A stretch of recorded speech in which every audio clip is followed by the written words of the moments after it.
Хәерле көн, Татарстан, хәерле көн, хөрмәтле телевизор караучылар. 27 апрель иртәсендә мин Айзилә Батырханова һәм тапшыруыбызның иҗат төркеме һәр барчагызга күтәренке кәеф, уңышлы эш көне телибез. Гыйлем кояштан да яктырак дип искәрткән илгәрләребез. Шигырь буларак яңгыраган әлеге сүзләр һәр заман өчен тансык. Нинди дә булса халыкның бөеклеген күрсәтер өчен без күренекле шәхесләрен, шул исәптән галимнәрен атыйбыз. Бүген татар тарихында үз хезмәтләре, эшчәнлеге белән тирән эз калдырган тарих фәннәре докторы, профессор, ТССР һәм РСФСРның атказанган фән эшлеклесе Мидхәт Кәрим улы Мөхәррәмовның туган көне. Ул 1922 елның 27 апрелендә Башкортстанның Җиргән авылында дөньяга килә. Мидхәт Мөхәррәмовның туына 100 ел тулу уңайыннан замандаш тапшыру әзерләдек. Ә хәзер, хөрмәтле тамашачылар, сезгә тарихчы, галим Мидхәт Мөхәррәмовка багышланган тапшыруны карарга тәкъдим итәбез.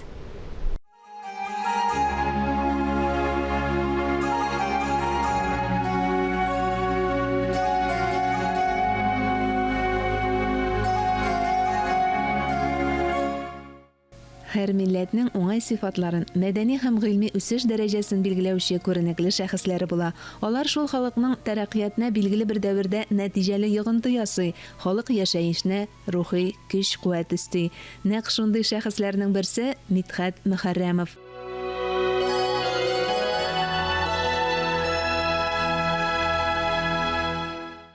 Мидхәт Кәримовичның иң зур тарихи хезмәте, иң мөһим мирасы аның директорлык критериясын формалаштырып калдыру булды. Аңа карап без директорларга бәя бирә башладык. Чын директор нинди була дигәндә Мидхәт Кәримовичка карый идек.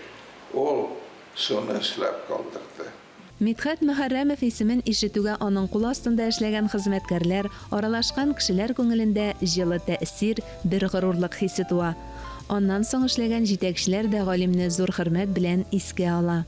Вакыт узган сайын без яңа проектлар, яңа алга китеш белән яшибез әмма ләкин институтның тарихында безнең галимнәребез күңелендә ул һәр вакыт инде улы галим, улы кеше булып, һәм инде сугыш каһарманы булып, шушылай итеп яши. Икенче яклап шушы хезмәт, бер яклап хезмәтләр белән яшәсә, икенче яклап инде Мидхәт Кәримовичның уллары фәндә, бигрәк тә без инде күпмедер якыннанрак аралашып яшәдек. Наил Мидхәтович белән ул олы галим. Бу бүлмәдә мин 30 елдан артык булмаган идем. Соңгы мәртәбә без монда җыелышкан бик күп кешеләр белән әтинең юбилейны үткәргәндә.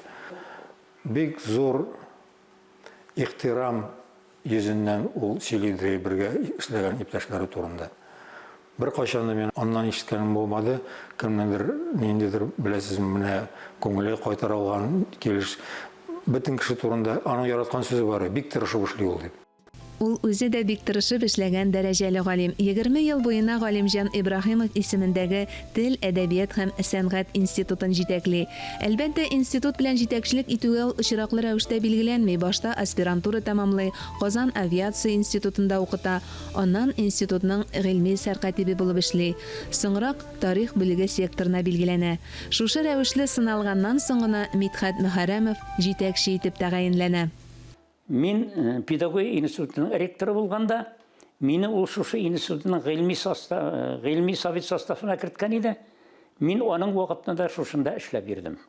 Бергәләп шул тел, әдәбият, тарих мәсьәләләрен хәл иттек. Аннан соң инде Мөхәррәмовның бик зур хезмәте булды шунда. Ул татар тарихын тулысынча язу өчен бер төркем төзеде. Татар теленең грамматикасын язу өчен бер төркем төзеде, һәм ул төркемне җитәкче итеп мине инде читтә булсам да, монда булмасам да, педагогның ректоры булсам да, мине җитәкче итеп куйды. Бергәләп эшли башладык һәм ул татар теленең 3 томлык академик грамматикасы дип йөртелә башлады. Аның өчен безгә, шуның төзүчеләргә дәүләт бүләге дә бирделәр. Медхат Кәримовичнең җитәкче булып эшләгән вакытын алып карасак, институт биргән, дөньяга чыгарган бик күп фәнни хезмәтләр, фундаменталь хезмәтләр шул вакытта дөнья күргәннәр икән дип исәпләп утырдым. Яисә инде нигезе салынып, дөньяга чыга башлап, ул директор булып киткәннән соң дөньяга чыгып таралганнар. Ягъни нигезе һәм инде бик зур хезмәтләр шул вакытта дөнья күргән. Аерым алып карыйк, Татарстан тарихының бик күп хезмәтләр.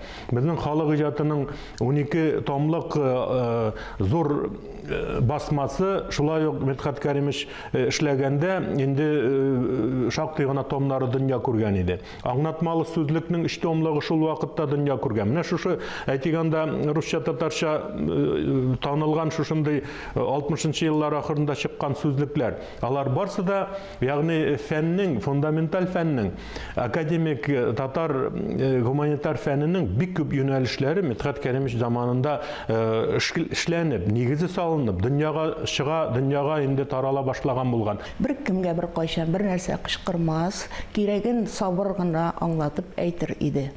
Аннан мин аның хәтерлим, ничек дип әйтәм, һәр вакыт үзенең сотрудникларына ярдәмгә киләдер. Менә мин бер генә мисал хәтерлим аның. 84-нче ел, кыш, салкын, Медхат Кәримович ауырый.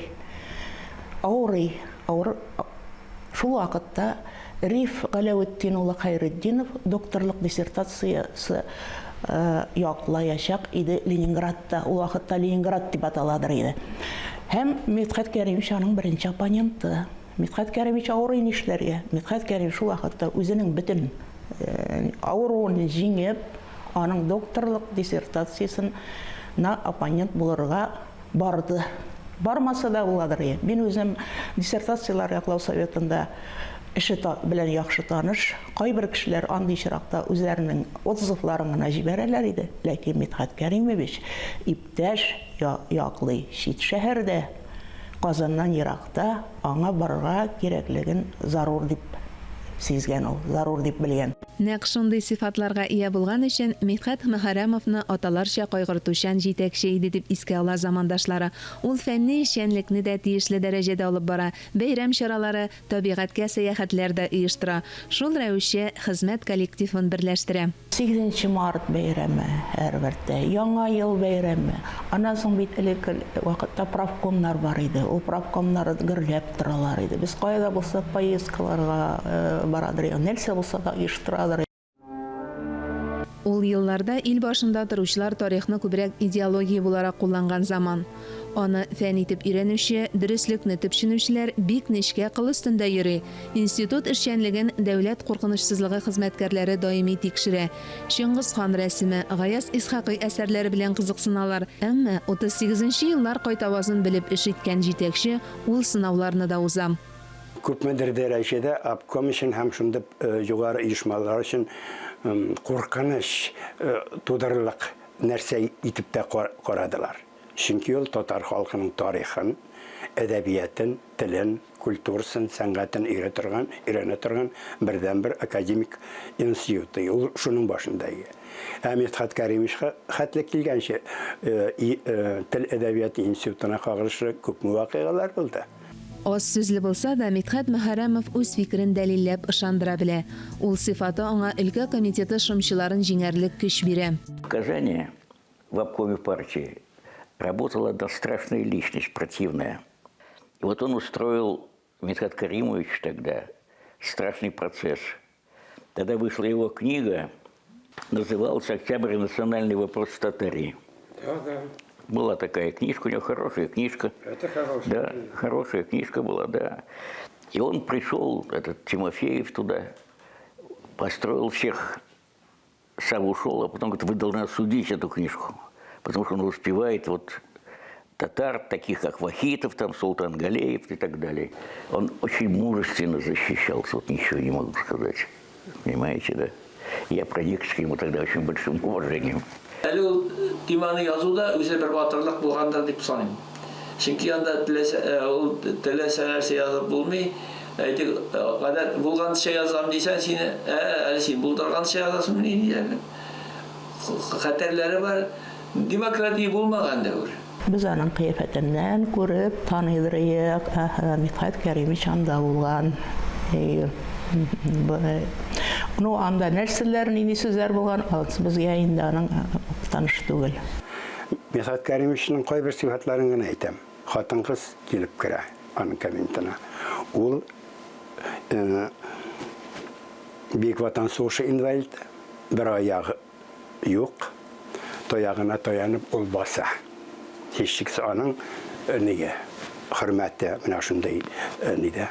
Hem kimgedir tiskerrek söz etsen ol bizni düzeltip koya.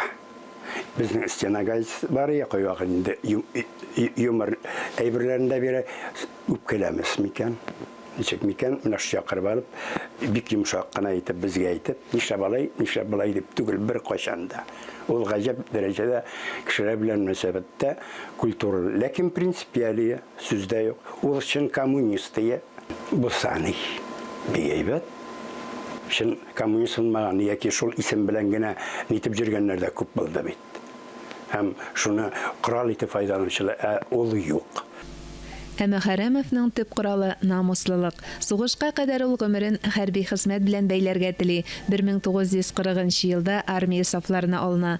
Сызрин танк училище курсанты була. Әмма яшьлек хыяллары сугышта яраланып бер аяксыз калгач шәлпәрәмә килә. Әмма төшенкелеккә бирелми, гаилә кора, фәнни эш белән шөгыльләнә. Торыр урыны тар дип тормый, шырма сыман гына бүлмәдә кандидатлык диссертациясын яза. Üstəgənə şırma şəkillərinə onda tövbəsindəğına bir kep kişkinə bölmə üstəl bolğan bambukdan yasalğan deyib. Mən xatırlayım, üstəlini xatırlayım. Məndə bolğanım yox, çünki tomağan eməlim bu kvartirdə. Onlar onu bölüb ikiga bir yartıda kerosin kıtıra, ikinci yartıda gazetlar toplanğan, əti qaləm bilən, para bilən onda yazıb bara özünün kitapların, məqalələrin şuan bir istəlikli jır bizning üçün. Сугыштан яраланып кайткан гвардия капитаны, танк корпусының элемтә офицеры Митхат Мөхәррәмов үз мәнфәгатьләреннән бигрәк башкалар өчен кайгыртып яшәгән. Институт җитәкчесе булып эшләгәндә ул бер елны 16 хезмәткәрнең торак шартларын яхшырта. Үзе өчен соранып йөрми. Лифты булмаган йортның 3нче катында зуррак квартир бирелгәч тә йөрергә уңайсыз дип уфтанмый. Гомумән, Мөхәррәмовлар нәселе тамырлы, затлы нәсел. Ул тумышы белән Башкортстанның әкияти табигатьле бер туган Рәмиевләр кебек бик күп зыялылар тәрбияләп үстергән Җиргән авылыннан. Үзе тарихчы булса да, әдәбият, сәнгать әһелләре белән дә гел тыгыз элемтәдә яши. Әлбәттә, язучы Мирсәй Әмирнең кияүләре булуда йогынты ясагандыр дип фаразлый галимнең улы. Карим бабай белән Фатима Дәвани, Фәүзия апасы әтинең Фәрит исемле энекәше һәм аларның кияүләре безгә жизни була инде ул Мирсәй Әмир. Тормышта бигрәк тә хезмәт коллективында фикердәшләр, тәҗрибә алырлык остазлар, киңәш бирерлек дуслар да кирәк. Митхат абый ул яктан да ялгыз булмый. Аеруча язучы Мөхәммәд ага бер әсәрендә алтын бәһәсе кебек дип искә алган Җәмил Гыйльманов белән фикерләре килешә. В то время в Казани самыми авторитетными историками, среди всех историков университетских и все, был вот он и Гильманов. Вот он был директором института потом 20 лет, Митхат Каримович. А Гильманов был завсектором истории. И более человечных людей оттуда. Ну, там были другие, там была Сайдашева, Манерова. Там был Гизатуллин, очень хороший парень, занимался гражданской войной. Но эти были самые тут, я бы сказал, авторитетные. Понимаете? В университете тоже были свои авторитеты. Там был Иван Михайлович Аненко, вот его учитель. Там был Вульсон, там был Шопман. Но Шопман занимался походом Александра Македонского. Какого отношения? А историю Татарии тогда вот все делал вот Митхат Каримович. Все сборники по истории Татарской Республики, вот, понимаете, и документальные, и истории Татарии. Без него не обходилось ничего, и без Гильманова тоже. Альтер Литвин институтта бер генә ел эшләп кала. Әмма алар гомер буе дус булып яши. Икесе дә гражданнар сугышы чорын тикшергәч, бергә фәнни тарихи хезмәтләр дә языла. Борьба за Казань в 18 году, решающий рубеж, ә иң саллысы Гражданская война в Поволжье дип аталган күмәк китап. Шулай ук Индус Таһиров та Мидхәт Мөхәррәмов белән якыннан аралашып яшәгән галим. Бу кеше татар халкын, аның тарихын, аның бүгенгесен һәм киләчәген чын мәгънәсендә күз аллый алган кеше. Андый кешеләр алар күп түгел. Менә безнең аның китабы ята, менә 58-нче елны чыккан китап бу. Моны мен нәрсә дип әйтәләм бу китапны? Бу китап иң беренче буларак менә шушы милли мәсьәләгә караган карлыгачларның берсе. Ни өчен дигәндә, революция белән милли мөнәсәбәтне бергә бәйләгән кеше. Шуның өчен без әйтә алабыз, менә бу кеше чын мәгънәсендә революция һәм татарлар дигән проблеманы актарып чыккан кеше. Актарып кына түгел, документаль рәвештә чыганаклар, менә мин чыганаклар дип махсус рәвештә әйтәсем килә, чөнки ул гарәп шрифтен бик яхшы белеп, татар газеталарын, менә шул вакытларда чыккан татар газеталарын ныклап өйрәнеп, аларда нәрсәләр язылганлыгын тулысы белән алып, үзенең хезмәтләрендә файдалана алган кеше. Менә ул андый шундый кеше. Шуның өчен менә аның белән бергә эшләгән, яшәгән вакытта да мин әйтә алам, аңардан бик күп менә шундый мәгълүматлар ала торган идек. Күпме генә каршылыклар күрсәтелүгә карамастан, энциклопедиягә Мулланур Вахитовны кертүгә иң зур өлеш керткән кеше ул. Мулланур Вахитовның исемен энциклопедиягә кертерү өчен хезмәттәше белән Сталинга хат яза. Меня турадан-турадан, дорогой Иосиф Виссарионович, мы решили обратиться к вам с вопросом о роли известного татарского революционера Мулланура Вахитова. Әлбәттә, андый эш белән шөгыльләнгәч, без аларны бәялый алабыз. Җитәрлек дәрәҗәдә батыр кешеләр булган дип, чөнки ул чорлар 50нче ел ул әле кем әйтмешли теге азатлык килеп җиткән еллар түгел. Гомерен куркыныч астына куйган очраклар бер генә тапкыр булмаган сугыш ветераны Мидхәт Мөхәррәмовның. Рухи этәргеч, көч биреп торган якын кешеләр, дәвамчылар да бик мөһим. Аның хатыны Фәридә гомерен иренә һәм әтиләре өчен дәвам итәрлек балалар тәрбияләүгә багышлаган. Минем уйлавымча, аларның бер-берсен яратуы, гомер буе зур мәхәббәттә, зур ихтирамда торулары. Мидхәт Кәримовичның шундый авыр сугышта катнашкан кешенең гомерен шактый озайткандыр. Әнигә, мәсәлән, бик рәхмәтле иде, чөнки әни аңар бик күп ярдәм күрсәткән гомер буенча. Ул бик яратадыр, мактанырга, мин бик бәхетле кеше, минем әнием дә, хәләл җифтем дә, хатын әнисе дә бик аш осталары дип яратадыр ул сөйләргә. Мин кайчакта үземдә уйлап куйдым, үземнең әниемә дә әйтәм, мин күбрәк Фәрида Абдулхакның кызы булып беттем инде дип. Чөнки мин үземнең әнияте белән 21 яшькә хәтле тәрбияләнсәм, аннан соң мин Фәрида Абдулхакның Мидхәт Кәримович янына килдем, алар белән яшәдем. Һәм менә идеге эшләрне карасаң да, мин бөтен нәрсәне Фәрида Абдулхакның эшләгән төсле эшлим. Минем ашларым да анык шикелле.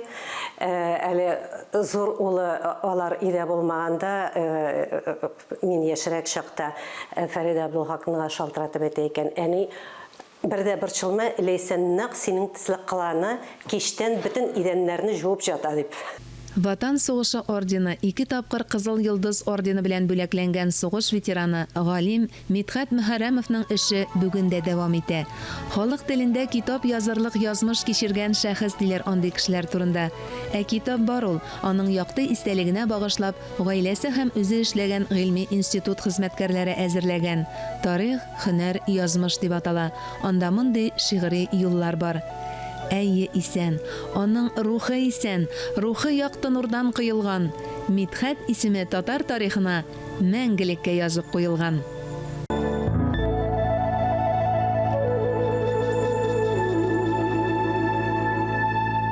Бүгенгә шулар иде, тапшыруыбызның иҗат төркеме һәм мин Айзилә Батырханова сезнең белән иртәгегә кадәр саулашабыз. Исән-имин булыгыз.